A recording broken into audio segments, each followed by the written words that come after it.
cultura de colocar Jesus no centro, comunicar, de forma clara, que a razão de ser igreja é Jesus, e fazer isso de forma enfática, inspiradora, inteligente e planejada. A cultura de ser uma igreja feita para pessoas imperfeitas. A palavra de Deus nos ensina que são os doentes que precisam de médico e não os sãos. A cultura de fazer com excelência. Isso significa dizer que não se faz de qualquer jeito. Fazemos o melhor ou fazemos o melhor. Não existe outra alternativa. A cultura de ver a graça de Deus em todas as coisas e para todos. Se chegamos até aqui, foi por meio dele, Jesus. Se somos o que somos, é por causa dele, Jesus. A cultura de fazer o que ninguém está fazendo para alcançar quem ninguém está alcançando. Amamos ousar, arriscar e fazer diferente.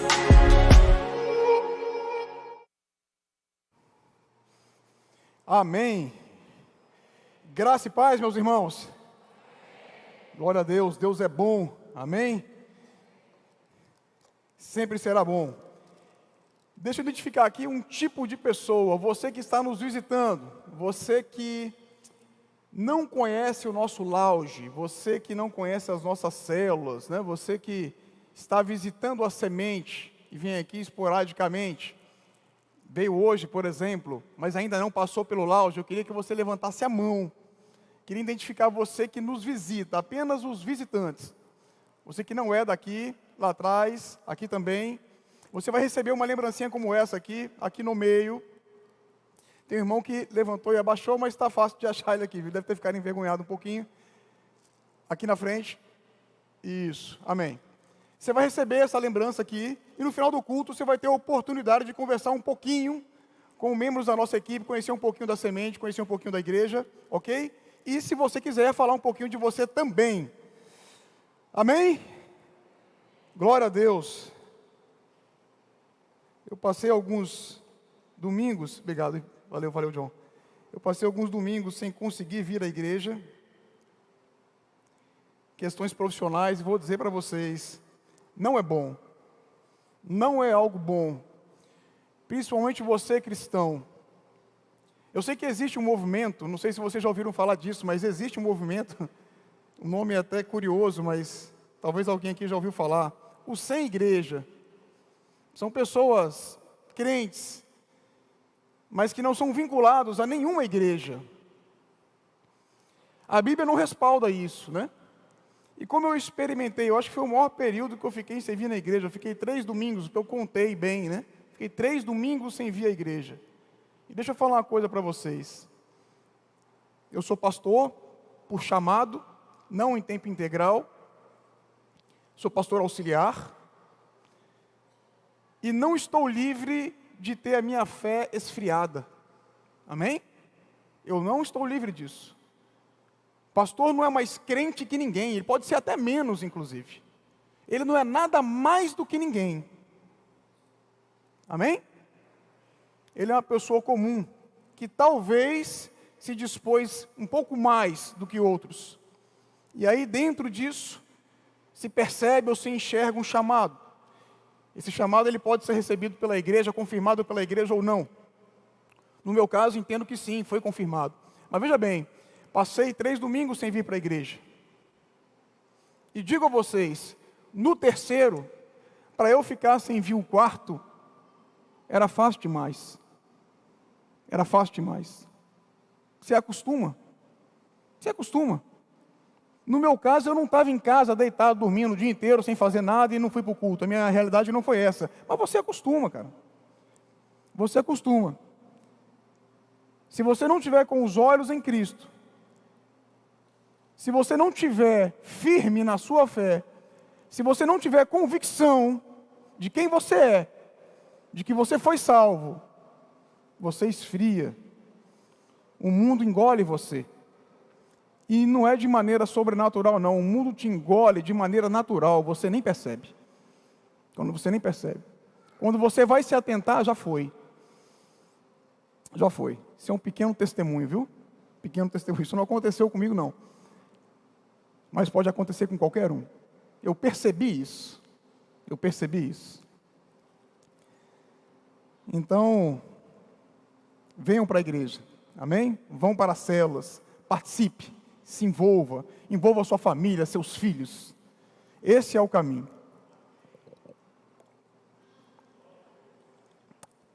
Esse é o caminho. Vai ter um paninho por aí, tem um pano que vazou um monte de água por aqui, não sei se a garrafa está furada. Irmãos, Oliveira falou uma coisa aqui, são todos de casa, né? Por isso que eu pedi um paninho para passar aqui, viu? Oliveira falou algo aqui que é verdade pura, né? Chega essa época, chegamos em dezembro, né? E agora é hora de você checar o que você fez, deixou de fazer, o que você cumpriu, deixou de cumprir. Todo ano a mesma história. Tem gente que não faz isso. Tem gente que faz isso. Tem gente que faz e esquece no início do ano. E já termina o resto todinho sem lembrar. Tem gente que esquece no meio do ano. Tem gente que esquece no final do ano. Tem gente que não esquece, mas não faz nada, mesmo lembrando. Não é verdade? Isso é assim mesmo, assim. Não é que tem que ser assim, é assim. É ou não é, Oliveira? Você prometeu o quê? Levanta, fique de pé e fale para a igreja toda que você não cumpriu. Estou brincando. Mas é assim, meus irmãos, é exatamente assim. A gente começa a avaliar o que a gente fez e o que a gente não fez. Valeu, John, você é o cara, meu irmão. Olha aí, mexe com o homem. Deixa eu segue aqui também, aqui embaixo. Aqui. Aí, show. Obrigado, cara. Para mim, uma das minhas linguagens de amor é atos de serviço. E eu fico agoniado com algumas coisas. Por exemplo, quando lá em casa está sujo, eu fico louco, assim, né? Eu fico no pé da Érica, eu reclamo. Eu sou um cara meio chato naturalmente. Imagine quando algo me incomoda. Então, queridos, às vezes nós temos a sensação de que o ano passou rápido demais. Quem já teve essa sensação? Amém. Eu não lembro quem levantou a mão, certo? Eu não quero saber quem levantou a mão. Mas eu também tenho essa sensação. Quando nós temos essa sensação, normalmente, não estou cravando isso aqui, certo? Normalmente, quem tem essa sensação é um ano onde a gente produziu pouco. É um ano que a gente produziu pouco, a gente não realizou tantas coisas, por isso nós temos aquela sensação, passou rápido demais, porque eu não consegui fazer aquilo que eu projetei, aquilo que eu planejei. Enfim, foi um ano de pouca produção. E não se espante, você que levantou a mão e foi sincero. E quem não levantou e queria ter levantado. Isso é mais comum do que parece, infelizmente, para todos nós, para mim também. Certo? É mais comum do que parece. O ano passou rápido demais. Geralmente é porque nós produzimos pouco demais. E isso é mais comum do que parece.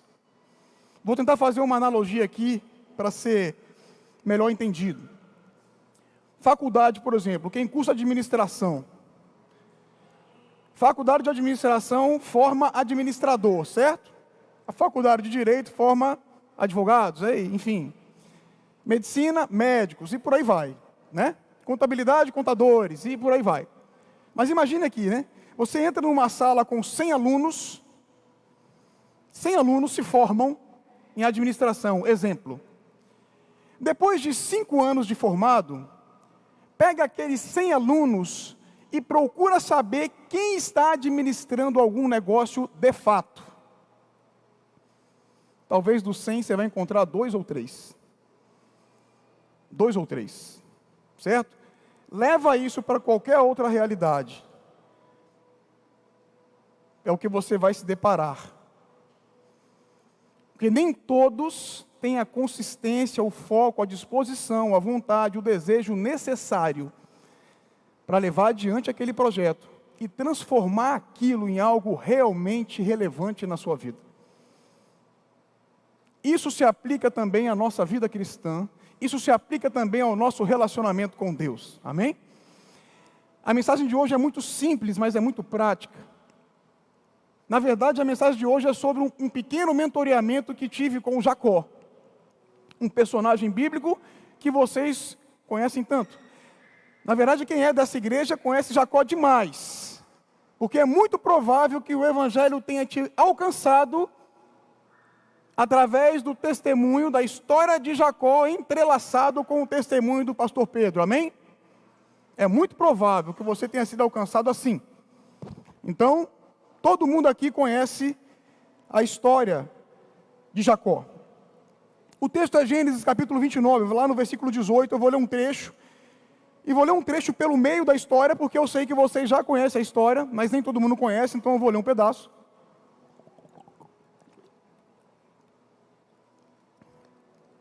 Gênesis 29, 18, diz assim, vamos ler até o 30.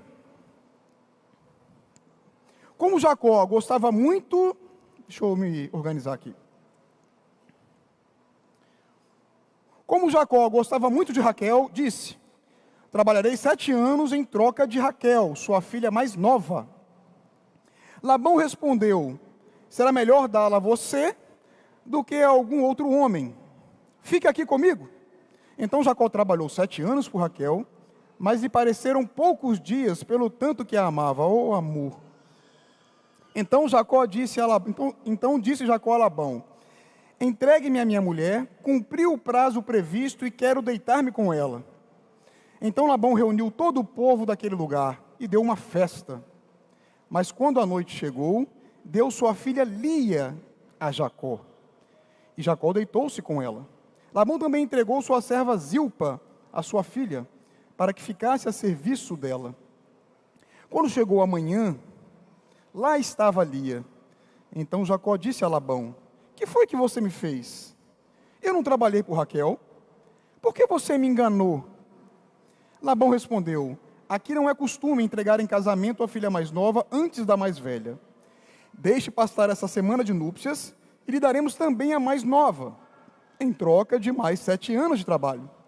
Jacó concordou. Ponto. Passou aquela semana de núpcias com Lia, e Labão lhe deu sua filha Raquel por mulher. Labão deu a Raquel sua serva Bila, para que ficasse a serviço dela. Jacó deitou-se também com Raquel, que era a sua preferida, e trabalhou para Labão outros 7 anos. Você conhece essa história? A história de Jacó. Você conhece ela completa, a gente só leu um pedacinho, digamos assim, da parte amorosa da história de Jacó. Jacó conhece alguém especial, se apaixona por ela, e aí ele começa a idealizar as coisas, ele começa a projetar, fazer projetos e tudo mais, né? E tudo parece muito bom. Só que Jacó não contava com a habilidade do seu sogro, Labão.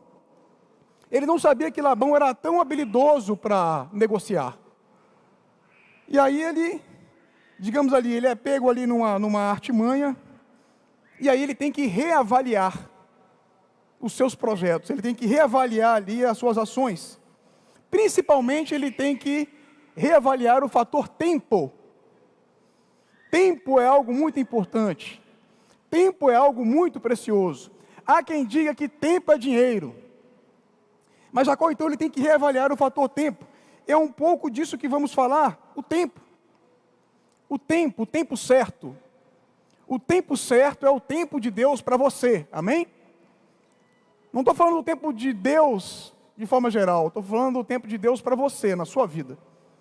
Que pode ser um para você e outro para mim, ok? Para uns pode ser 7 anos, para outro pode ser 14. Depende. Depende da profundidade e do grau de intimidade que você tem com o Deus ao qual você serve. Amém? Então é disso que vamos falar. O tempo de Deus em nossas vidas, o tempo de Deus para você, que às vezes parece que é maior do que o que realmente estamos passando. É como eu disse no início, às vezes parece que o ano passou rápido demais. Passou muito rápido. A gente olha assim, já estamos em dezembro. E às vezes a sensação de que passou rápido é justamente porque se você for contabilizar tudo que você fez durante esse ano, talvez você vai conseguir pensar poucas coisas relevantes. Talvez você vai conseguir puxar aí poucas coisas que impactou a sua vida e a vida dos outros. E aí por esse pouco aí, você acha que o ano passou rápido, mas na verdade o tempo é o mesmo. Você pode encontrar pessoas que achou que o ano demorou demais, ou que o ano foi ótimo, ideal, perfeito, e outras pessoas acharem que o ano foi terrível. Amém? Depende, né? Depende. Mas Eclesiastes, capítulo 3, versículo 1, diz o seguinte: para tudo há uma ocasião certa, há um tempo certo para cada propósito debaixo do céu. Amém? Há um tempo certo para os propósitos que Deus tem para a vida de cada um de nós, que necessariamente não será o mesmo tempo para cada um. Às vezes achamos que o tempo de Deus para realizar algo que a gente está querendo, que a gente está buscando, está demorando demais. E quando a gente acha que está demorando, é ruim. É uma coisa ruim. Por quê? Porque se a gente acha que está demorando, a gente vai ficar ansioso. Isso gera ansiedade, e ansiedade nos atrapalha demais, em qualquer área da nossa vida, em qualquer coisa. Ansiedade te atrapalha em qualquer coisa que você for fazer.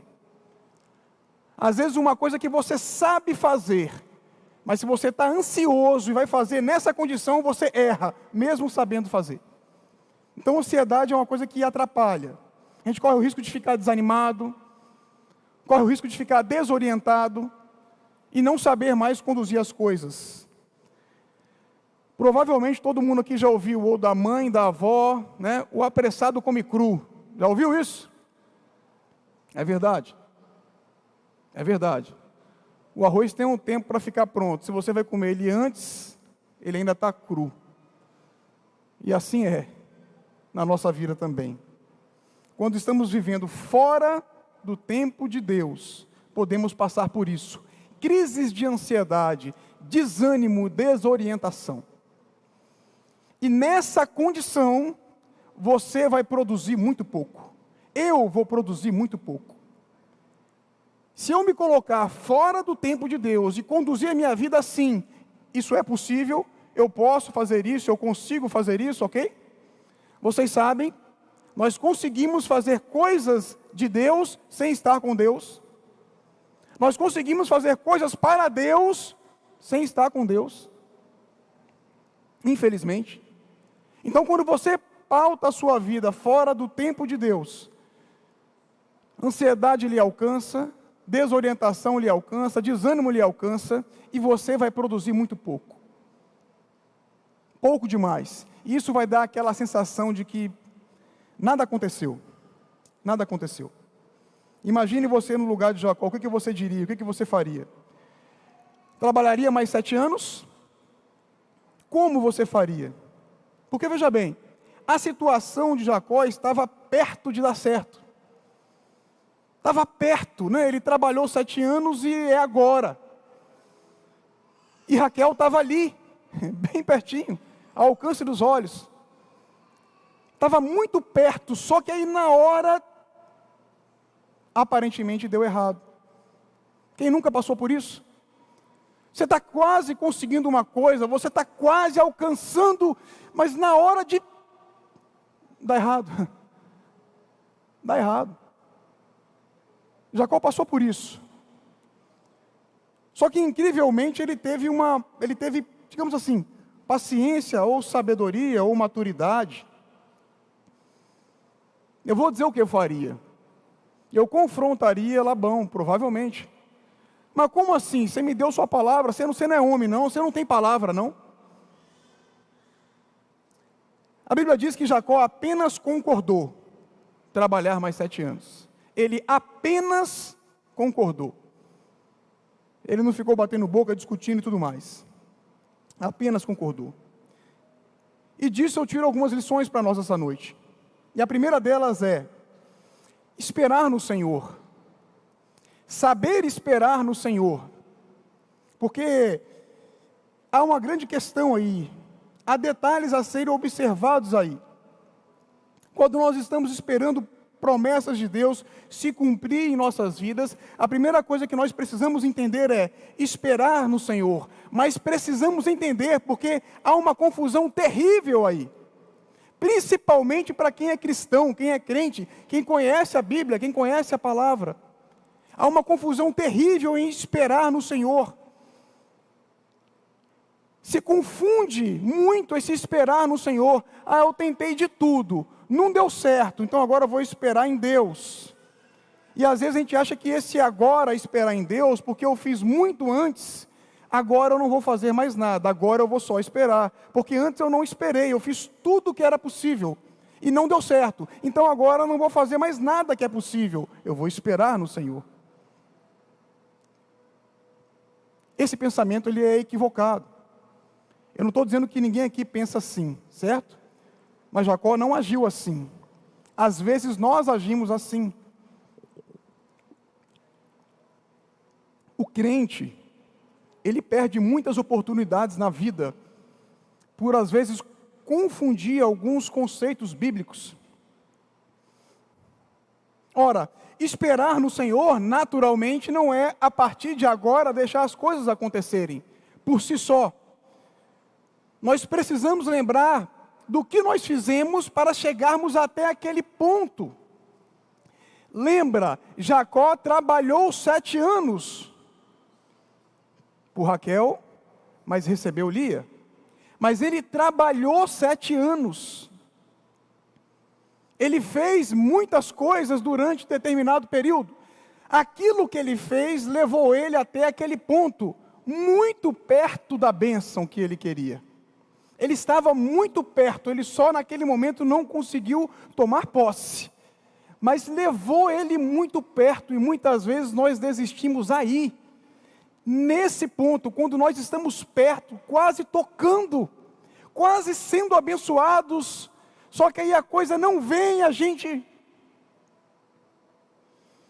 Numa jornada, numa longa jornada, sabe qual é o ponto mais perigoso?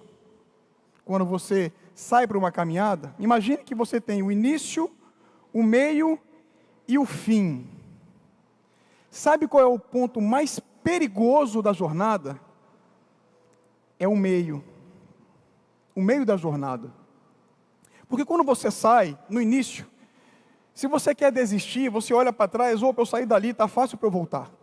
Eu estou vendo de onde eu saí. Se você está quase chegando, você se motiva muito, porque você está vendo a chegada, opa, eu estou quase conseguindo, vou dar aquele gás final. Agora, quando você está no meio dela, você olha para o início e você já não vê mais, está muito longe. E você olha para a chegada, você também não vê, ainda está muito longe. Você está no meio. E aí bate uma sensação de abandono, muitas vezes. Sabe aquela sensação de que parece que Deus esqueceu de nós?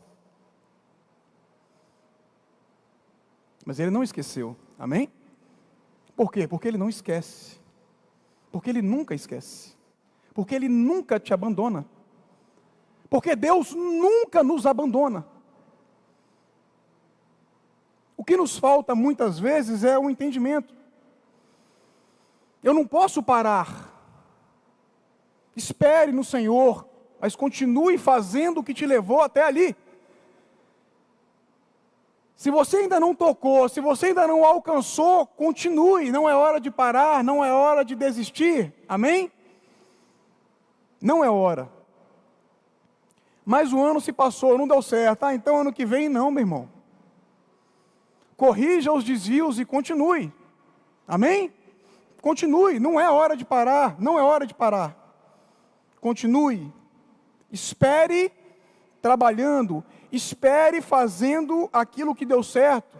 Deixe de fazer aquilo que deu errado, que não foi certo, que não foi bom. Mas aquilo que te fez avançar, continue. Você vai conseguir, você vai chegar, você vai alcançar. Em nome de Jesus, amém? Em nome de Jesus. O versículo 28 diz assim, Jacó concordou, só isso, eu vou trabalhar mais 7 anos por essa mulher, 7 anos. Às vezes quando a gente começa um projeto, o primeiro momento, o primeiro período, muitas vezes não parece ser o melhor. Às vezes não é a fase mais confortável, sabe? Independente da área que você busca, seja na sua vida pessoal, sentimental, profissional, acadêmica, às vezes o começo não é aquilo que a gente espera. Às vezes o começo não é tão bom quanto nós gostaríamos que fosse. Eclesiastes capítulo 7, versículo 8, diz assim: o fim das coisas é melhor que o seu início, e o paciente é melhor que o orgulhoso. Ou seja, é melhor o fim do que o começo. Por que isso está escrito assim? Imagine a sua vida cristã. Lembra aí rapidinho quando você se converteu. Empolgação total. Empolgação. Não tem distância, não tem dificuldade, não tem nada ruim. Tudo é bom. Tudo é bênção. Só que depois vem o segundo momento, que é o quê? Se você suporta, você vai se deparar com a realidade. A realidade da vida cristã. Que existem coisas boas e coisas ruins também. Existem coisas muito boas e coisas muito ruins, que fazem parte da vida. E se você suporta esse momento, se você suporta a realidade, vem a terceira fase, que é a maturidade. Aí você alcança a maturidade. Esperar no Senhor é uma arte. Esperar no Senhor é uma arte que se aprende no tempo da maturidade. É assim que a gente aprende a esperar em Deus. Esperar em Deus não é para imaturos. Esperar em Deus não é uma tarefa para imaturos. Só que a gente precisa passar por essas etapas. Você vai passar pela empolgação, acho que quase todos aqui, ou se não todos já passaram. Você vai ter que se deparar com a realidade, e às vezes é muito incômodo isso.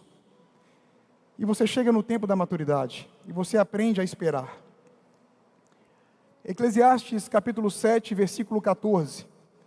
Quando os dias forem bons, aproveite-os bem, mas quando forem ruins, considere. Deus fez tanto um quanto o outro. Amém? Palavra de Deus. Os dias foram bons, têm sido bons, comemore, aproveite, meu irmão, aprenda a comemorar, aproveite os dias bons, mas nos dias ruins, considere, reflita, em outras palavras, amadureça. Deus fez tanto um quanto o outro, amém? Tanto um quanto o outro.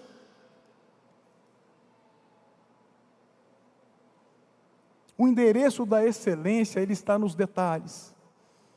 Quando nós compreendemos os detalhes, e Deus pode ser encontrado nesse lugar, nos detalhes, na excelência. Esperar em Deus, mas de que maneira? Segundo aspecto, ou segundo o conselho de Jacó, convicção. Convicção. Eu tinha um amigo que sempre me dizia uma coisa. A gente discutindo algo de trabalho, eu dizia assim, muitas vezes eu dizia, eu tenho certeza.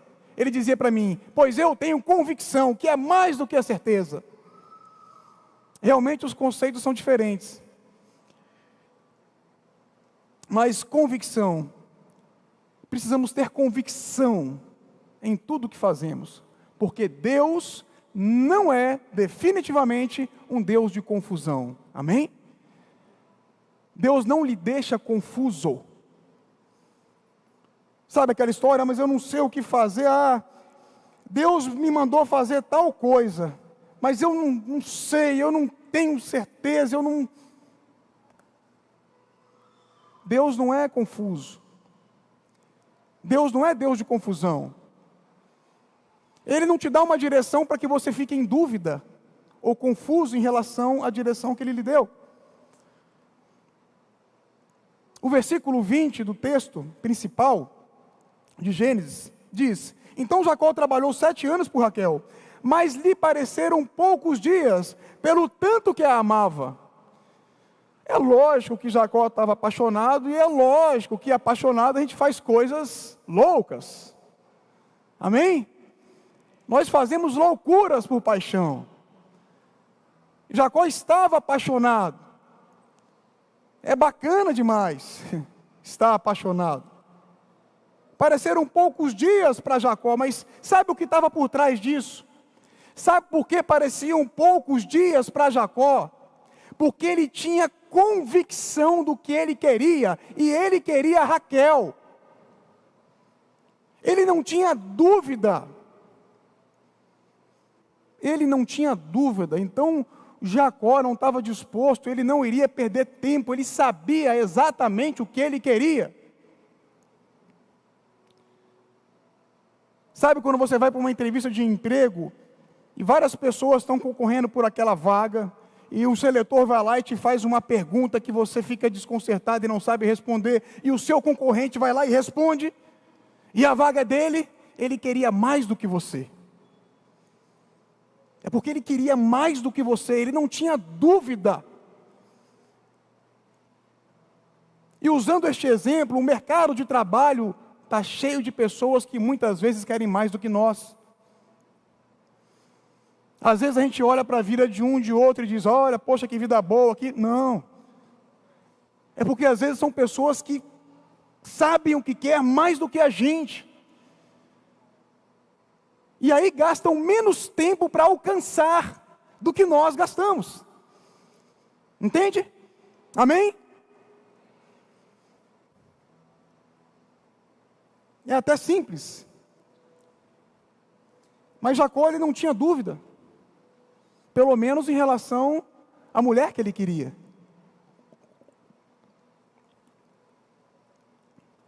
Ele não se contentou com menos do que ele entendia que merecia, que queria, de que Deus tinha reservado para ele. E às vezes nós nos contentamos. Isso é um perigo, principalmente para nós cristãos, crentes. Se contentar com menos do que aquilo que Deus planejou para nós. Eu fico louco com isso, meus irmãos. Quando eu me deparo com situações como essa, quando eu enxergo na minha vida, eu arranco os cabelos. Mas às vezes você está discipulando alguém, está conversando com alguém, trocando aquela ideia, e aí a pessoa vira para você e fala, não, isso, meu plano era esse, papapá, mas aconteceu isso aqui, então tá bom, é porque...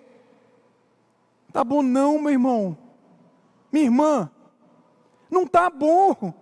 Se não é o que Deus separou para você, como é que tá bom? Eu sei que é uma frase batida, mas vou dizer, o bom é o maior inimigo do excelente. Cuidado com o bom. O ruim te tira da zona de conforto, o bom te mantém na zona de conforto, e para você sair é difícil. Quando as coisas estão boas, é difícil a gente querer sair dali para buscar o excelente. E você é filho e filha do rei. Não se contente com o bom, porque o Deus que nós servimos é excelente demais em tudo. E separou o melhor dessa terra para você, para nós. Importante registrar que esse melhor, ele tem que passar pelo crivo da palavra de Deus, amém? Eu não estou falando do nosso melhor, eu estou falando do melhor de Deus, para a nossa vida, amém? E existe uma diferença aí, existe um espaço, uma distância, certo? Às vezes a gente pode confundir, mas convicção é uma coisa que falta. É uma coisa que falta muitas vezes na nossa vida. Muitas vezes nós não temos convicção. Não queremos o suficiente.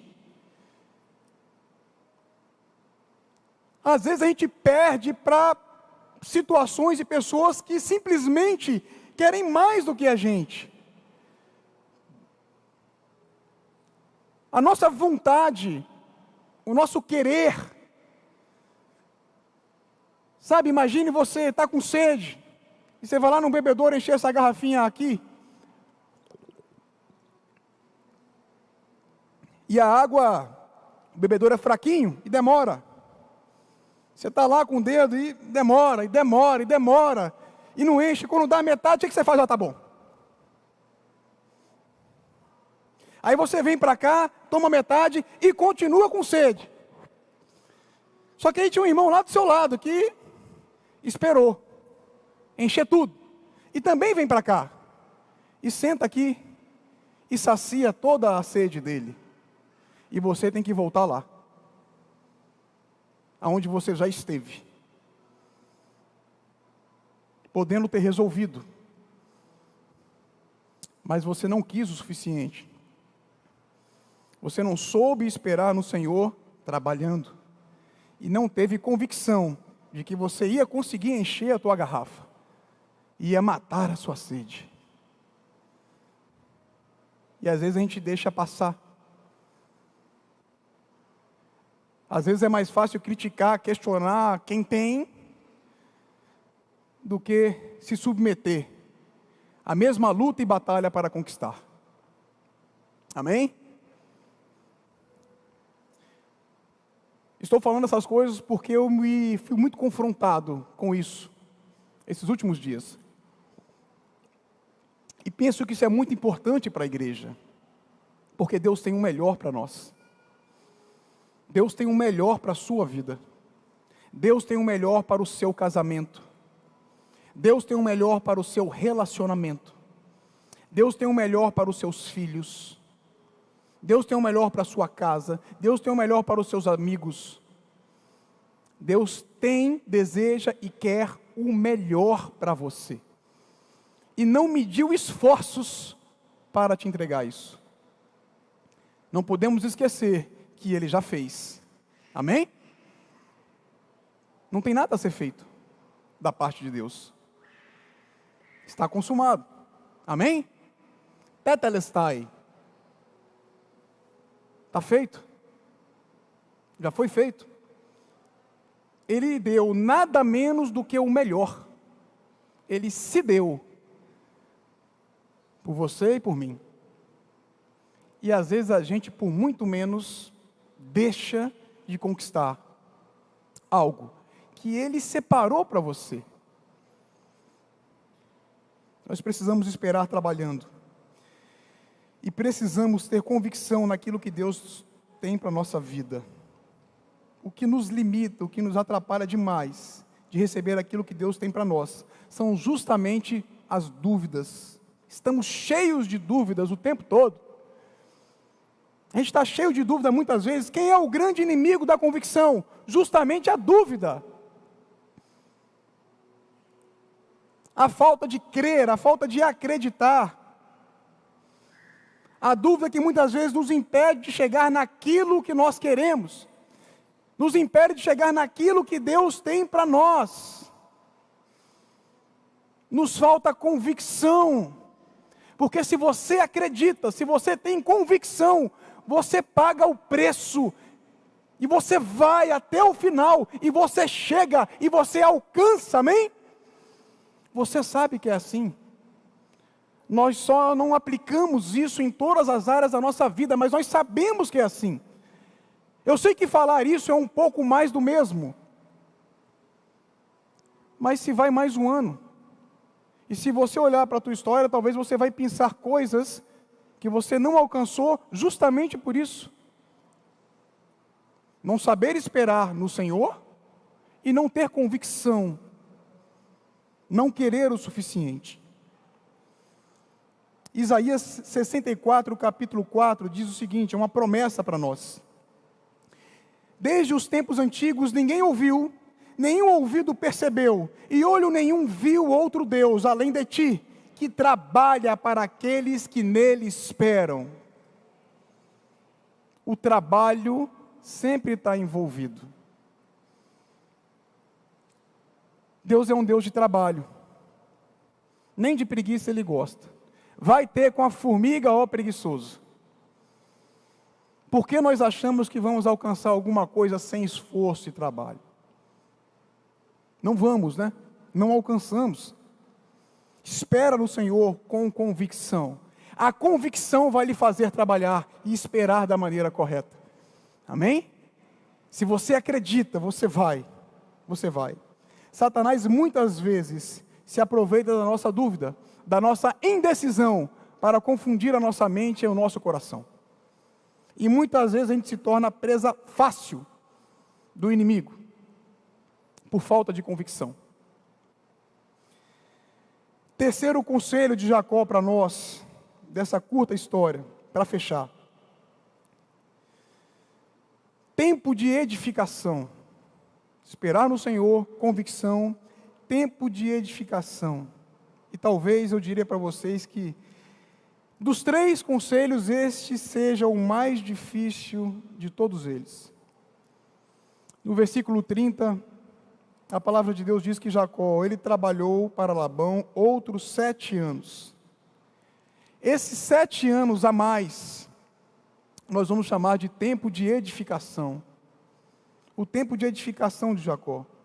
Isso tem a ver com maturidade. Isso tem a ver com amadurecimento. É o tempo que Deus quer e vai trabalhar no nosso caráter, para nos amadurecer. Ah, mas existe crente sem caráter, ou crente mau caráter? Lógico. Lógico que existe. Existe. É o desejo, é a vontade de Deus? É lógico que não. É lógico que não. Nosso Deus tem caráter, amém? A Bíblia é a expressão do caráter de Deus. Como Ele pensa, como Ele age, como Ele faz, como Ele fala. Nosso Deus é um Deus de caráter, de princípios. E se você tem, às vezes a gente tem esperado no Senhor com convicção, mas as coisas não acontecem, é porque muitas vezes você está vivendo esse tempo de edificação. Talvez Deus esteja trabalhando justamente o nosso caráter. E como eu disse, é o momento talvez mais difícil, porque nós temos problemas nessa área. Nós temos problemas de caráter. Nós temos, meus irmãos. Isso é verdade. Nós não somos perfeitos. Nós temos desvios que precisam ser corrigidos. E Deus, na sua infinita bondade, misericórdia, amor, está disposto a corrigir esses desvios na nossa vida. Pode ser que alguém se sinta ofendido com isso. Não se sinta assim.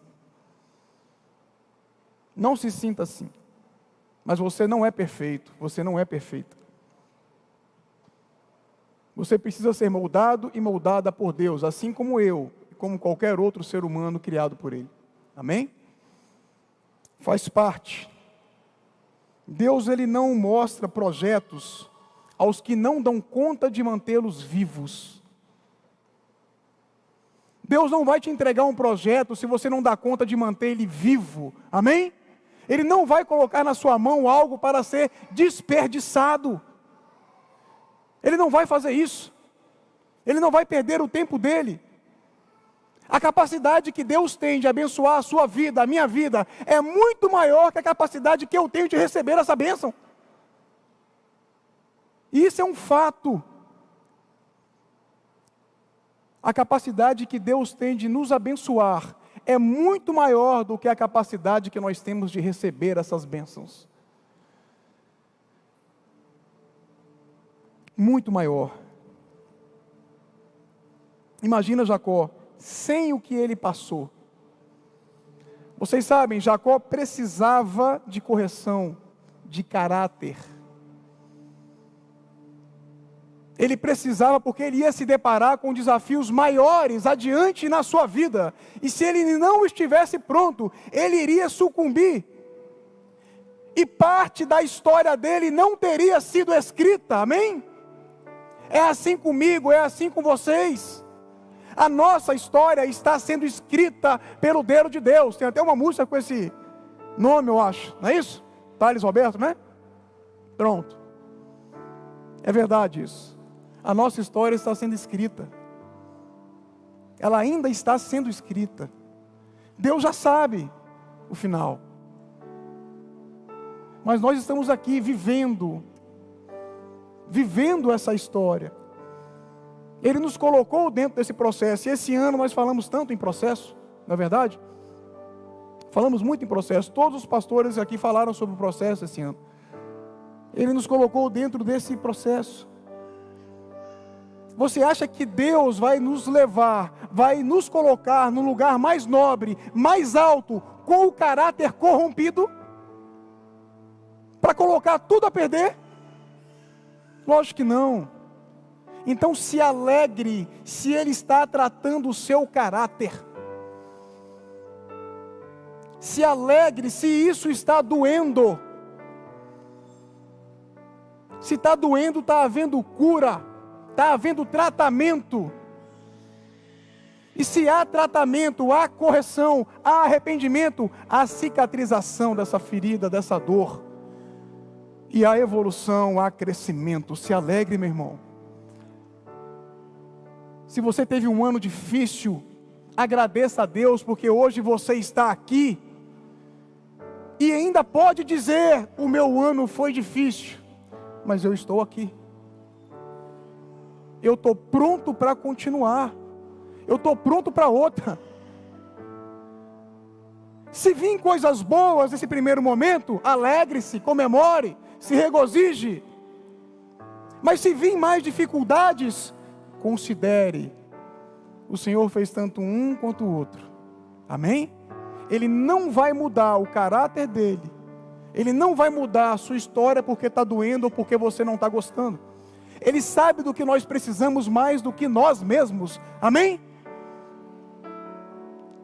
Acredite. E permaneça. Permaneça. Vale a pena. Vale a pena continuar. Vale a pena pagar o preço. Porque você vai alcançar. Agora nós precisamos entender a forma, a maneira que Deus tem trabalhado conosco. Nós precisamos amadurecer. Ampliar a nossa visão. Você pode ficar de pé. Nós vamos encerrar. Daqui a pouco o pastor Guilherme estará aqui para trazer mais explicações da nossa campanha de oração em prol da vida do nosso pastor Pedro. Mas eu quero dizer uma coisa para você, eu não quero que você saia daqui sem essa convicção. O dia de Deus na sua vida vai chegar. Amém? Podem ser daqui a 7 anos, podem ser daqui a 14 anos, pode ser amanhã. Eu não sei. Eu não sei. Quem sabe? Deus sabe. Deus sabe da sua vida. Deus sabe da sua história. Deus conhece você mais do que você mesmo. Deus não abandonou você. E Deus não vai abandonar você. Ainda que por alguma razão você desanime, ainda que por alguma razão você queira desistir, Ele vai estar lá com você. Amém? Ele não vai abrir mão de você, porque o preço pago pela tua vida, pela minha vida, foi muito alto. Foi alto demais. Foi alto demais. Ele não está disposto a negociar vocês com ninguém. Com ninguém. Ele vai continuar investindo em nós, dia após dia, mês após mês, ano após ano, até que o grande dia aconteça na minha e na sua vida. Amém?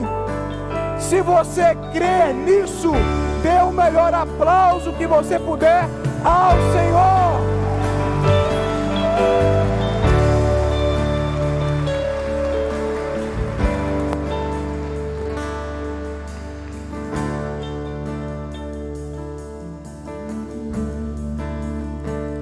Te amo, Deus, tua graça nunca falha. Todos os dias estou em tuas mãos. Desde quando me levanto até o mundo tá lá, cantarei da bondade de Deus. És fiel em todo tempo. Todo tempo tu és tão bom. Com todo o fôlego que tenho, cantarei da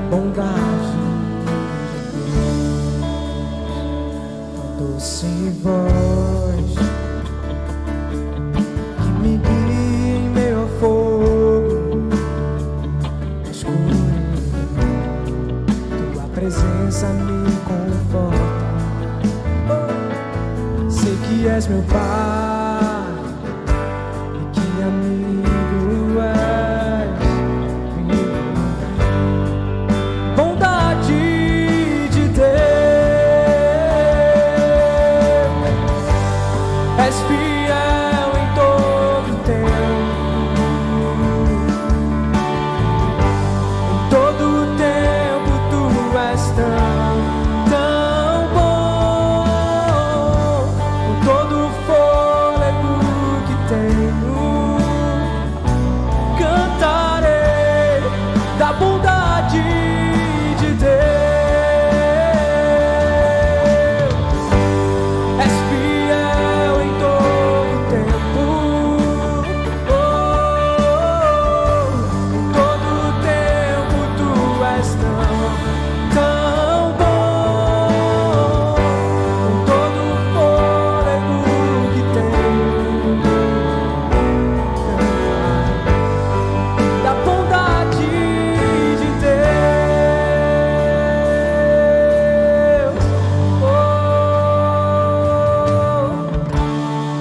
Tua bondade, Senhor,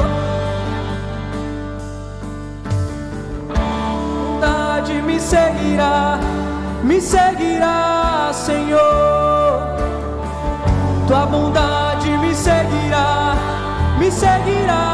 Senhor. Rendo a ti, te dou meu ser, entrego tudo a ti. A bondade me seguirá, Senhor. Tua bondade me seguirá, Senhor. Tua bondade me seguirá, Senhor. Rendo a ti, te dou meu ser, entrego tudo a ti. Tua bondade me seguirá, Senhor.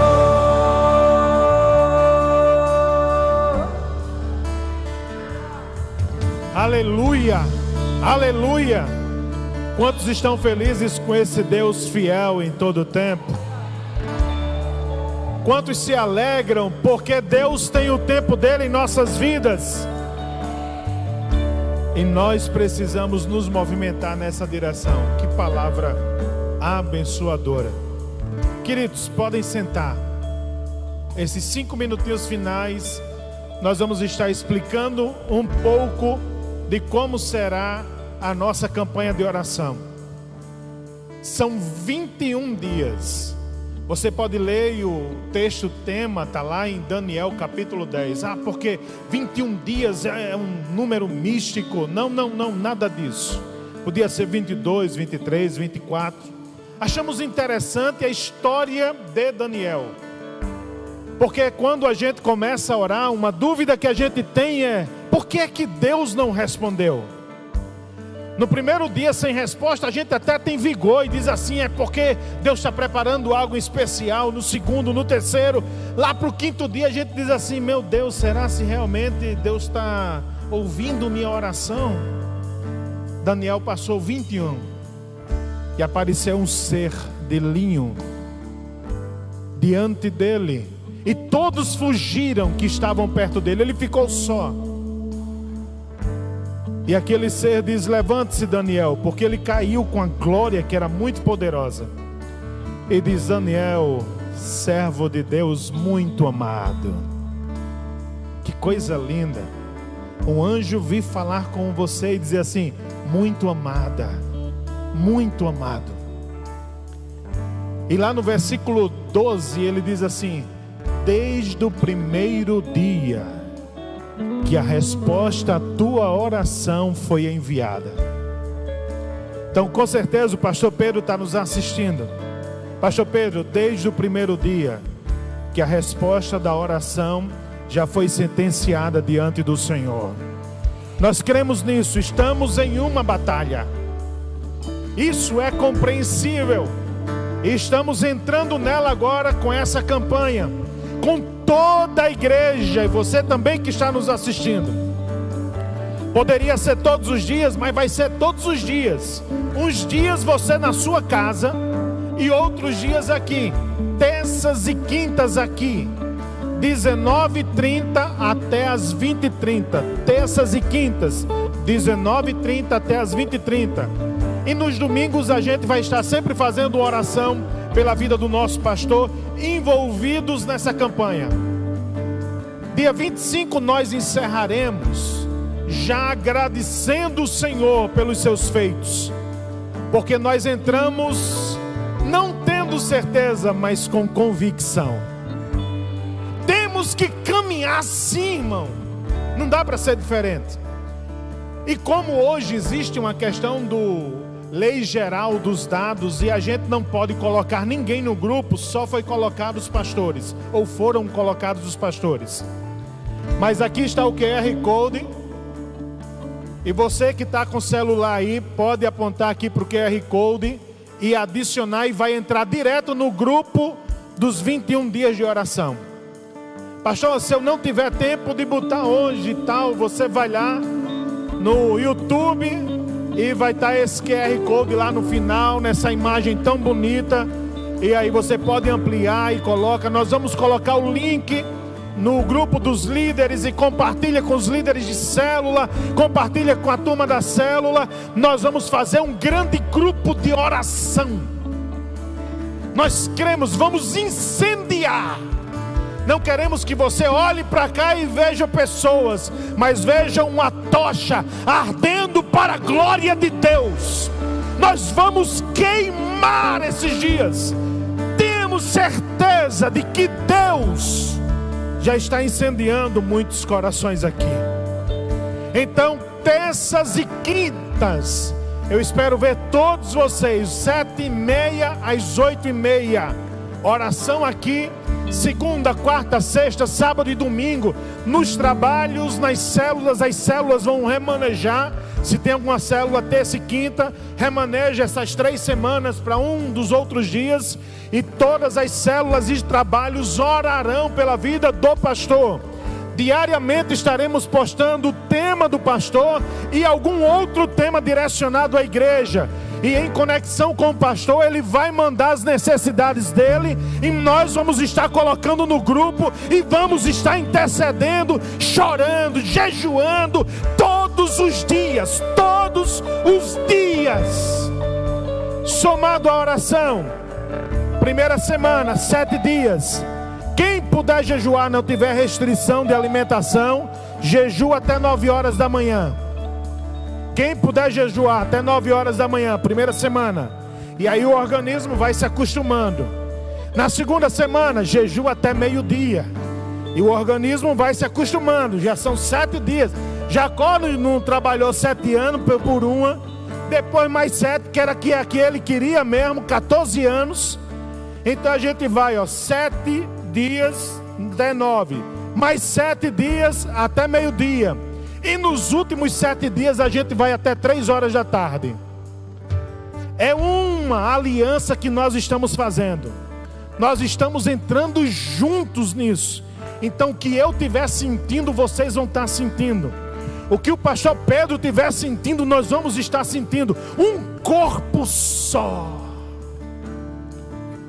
E a Bíblia diz: a oração de um justo pode muito em seus efeitos. Não esqueçam que lá na Torre de Babel foi dado uma palavra que ela é verdadeira. A um povo que trabalha em uma unidade em prol de algo, ninguém consegue segurar ele. Nós vamos estar orando e com convicção, porque vamos entrar nessa batalha juntos. Nós vamos estar ensinando algumas coisas sobre oração. Não é, meu Deus, tenha misericórdia. Não, irmão, não é oração de misericórdia. Você vai orar: Deus, perdoa os meus pecados. Entra na oração reconhecendo que você precisa que o Senhor lhe fortaleça. E depois entra na batalha: Senhor, é milagre que nós queremos. nós estamos nos posicionando por milagre. É intercessão. Intercessão significa intervenção. Nós estamos vendo pastor Pedro, e aí nós vamos intervir, vamos entrar na história dele em oração.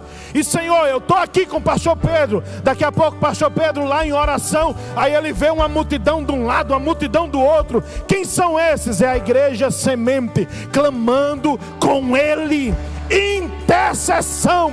Vamos pegar no braço dele, o outro pega no outro, e nós vamos avançar. Oh glória! Amém? Então contamos com todos vocês. Entra no grupo, nós vamos estar compartilhando a partir de amanhã. Hoje já abrimos esse momento e vamos encerrar com a oração final. Vamos ficar em pé em nome de Jesus. Oração intercessória, oração de guerra, oração de vitória.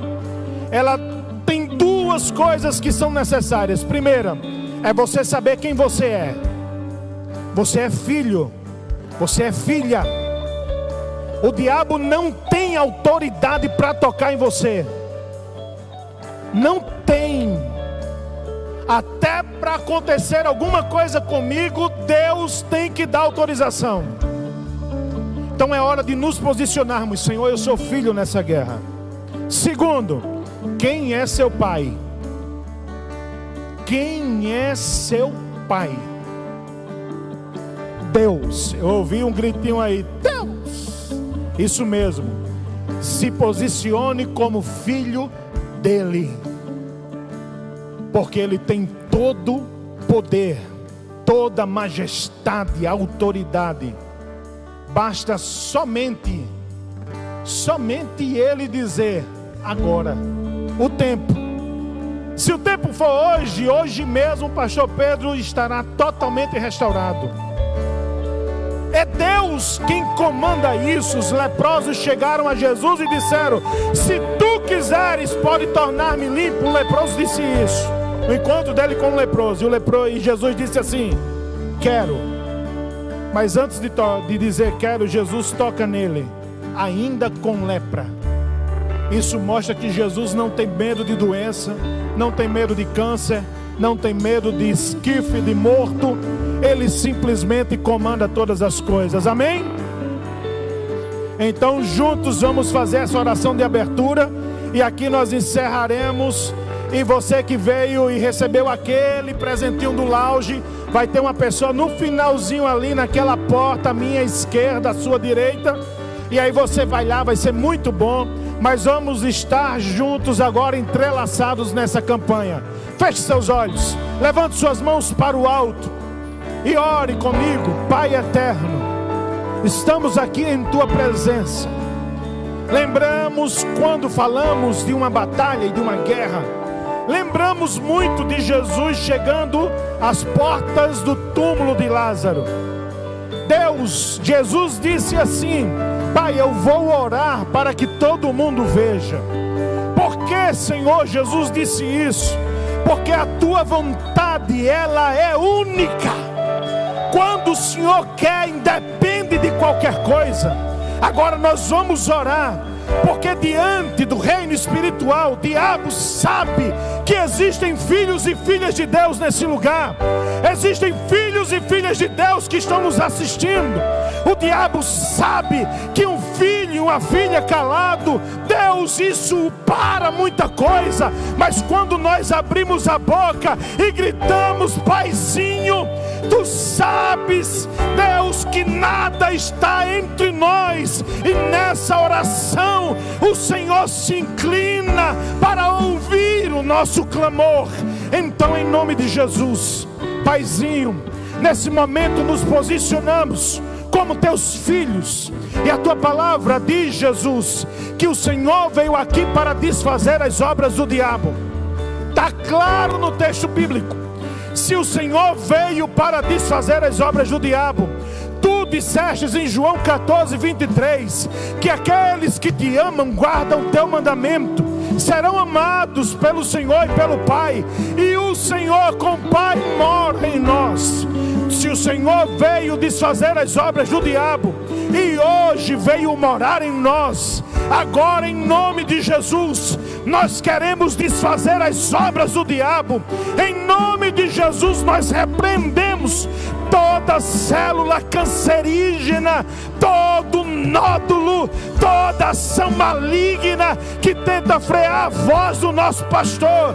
Em nome de Jesus, a igreja clama agora, em nome de Jesus, receba saúde. Pastor Pedro, receba vida.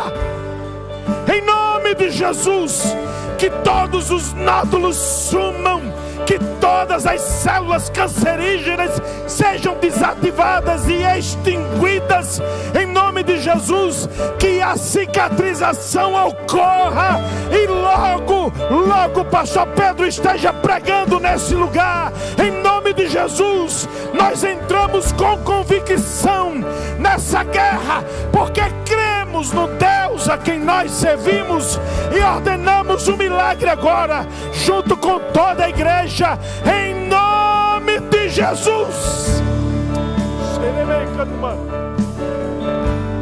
Em nome de Jesus, em nome de Jesus. E assim abrimos, Senhor, essa campanha, junto com os pastores, junto com os líderes, com os voluntários e com essa igreja, porque cremos que quem vive é Cristo, e ao seu nome glória, e a igreja e a vida do pastor, vitória em nome de Jesus. E a igreja diz: